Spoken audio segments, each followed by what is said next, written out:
চাপা তাহলে ফোন করছিল, বলো কি? না না না, তখন চাপ পড়ে গেছে, সরি। ও কাদের ভাই ফোন রেখেছিল, তখন আবার হ্যাঁ, চাপ হ্যাঁ। পড়ে হঠাৎ গিয়েছিল, সরি। আচ্ছা আচ্ছা, জি জি আপা। ঠিক আছে। ওরা কিন্তু ওই সব জায়গায় আবার তৈরি হচ্ছে, আর শুধু আগুন দিয়ে পোড়াবে সব, হ্যাঁ হ্যাঁ বুঝছো? জি আপা, আপনি পূজা কাদের টুজা ভাইকে সব যেভাবে জায়গায় নির্দেশ করো। জি জি হ্যাঁ, না, সব আমাদের লোক থাকতে হবে, আর ওরা তো আগুন দিয়ে পোড়াবে, তো ওদের বাড়ি গাড়ি আছে, আর সেগুলো পাবলিক দিয়ে পোড়াবে, আর কি করবে? জি জি জি জি তাহলে অন্য কিছু করে লাভ নেই, তোরা পোড়াবি আর আমরা পোড়াবো। জি রাইট, এটাই ঠিক ফর রাইট। হুম। জি জি আপা।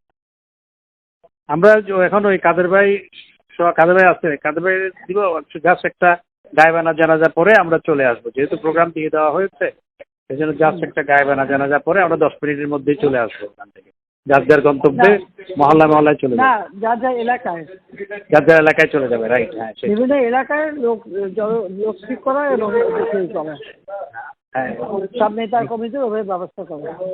জি। কাদের ভাইকে আমি একটু দিচ্ছি, আপনি হুম। প্রত্যেকটা এমপিকে ডাকো, খবর দাও, প্রত্যেক এলাকার জি। যার যার পরিষদ দিতে হবে। জি না, ওই যে তোমার সেতু ভবনে আবার আগুন লাগাচ্ছে, আমি একটা র্যাব পাঠাচ্ছি, আর আমি বলছি যে যেখান থেকে গ্যাদারিং আছে সব জায়গায় র্যাব এটাই দেবে। আর ওরা আগুন দিচ্ছে, ওদের বাড়িঘর আছে না, এখন আর বসে থাকার সময় নেই, আমাদেরও বাড়িঘরে আগুন দিচ্ছে, ওদের বাড়ি ঘরে আগুন পাবলিক দেবে। ওদের ব্যবসা প্রতিষ্ঠান কি কি আছে খুঁজে বার করুন।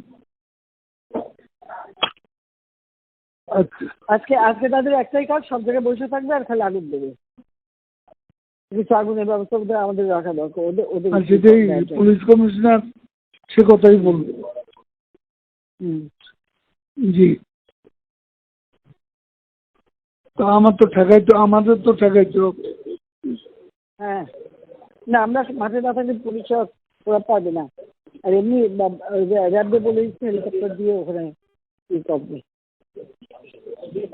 আর বিজিবি বলছে যেতে, বিজিবি একবার আগুন দিচ্ছে, পোড়াইছে, আবার আগুন দিচ্ছে, এগুলো কেউ চোখে রাখে না এই দেশে। আমার এই যে অবাক লাগে। না, ওই তো পদ্মা সেতু করছে, তো ওই জন্য সেতু ভবনের উপর এত না, পদ্মা সেতু তোমার টোল প্লাজা পুরাই একটু একেবারে ছাই করে দিচ্ছে, মেট্রো রেল করছে, সব জায়গায় তো কোথায় না আগুন দিচ্ছে তারা। বিটিআরসি ভবন পোড়াইছে, বিটিভি ভবন পোড়াইছে, মানে বাংলাদেশটা যে উন্নতি করছে, এখন যা যা করছে সব ধ্বংস করছে। এটা বলো যে জনগণকে বলো যে আপনাদের জন্য যেটা করা হচ্ছে আজকে এরা সেইগুলি পড়ায় শেষ করে দিচ্ছে, আর আমাদের সাথে কথা হয় একরকম, তারা চলে যেয়ে করে আর একরকম। আলোচনা করে তো এর ভিতরে করে নেতাও নেই, কেউ নেই, এখন খালি আগুন যে এটা বলে ওটাও বলতে হবে তোমার, যে আলোচনা তো ইসের মাধ্যমে সবসময় চলতেছিল, ওরা যারা আসে কথা যা দেয় যাই আবার সেটা করতে পারে উল্টো করে। ঠিক আছে। আগাগুলোই তো কথা বলতেছে, বিজেপির সাথে সবসময় তো যোগাযোগও আছে, কথা বলছে, বললে কি হবে? ওরা তো এদের আসলে কোনো ইয়ে না, ওরা কথা থাকে না। এরা একটা কথা বলে পরে রাখতে পারে না, উনি যে আর একটা হয়ে যায়। এদের পরামর্শদাতা ফরাদ মাজার, তারপরে যে তোমার আসিফ নজরুল,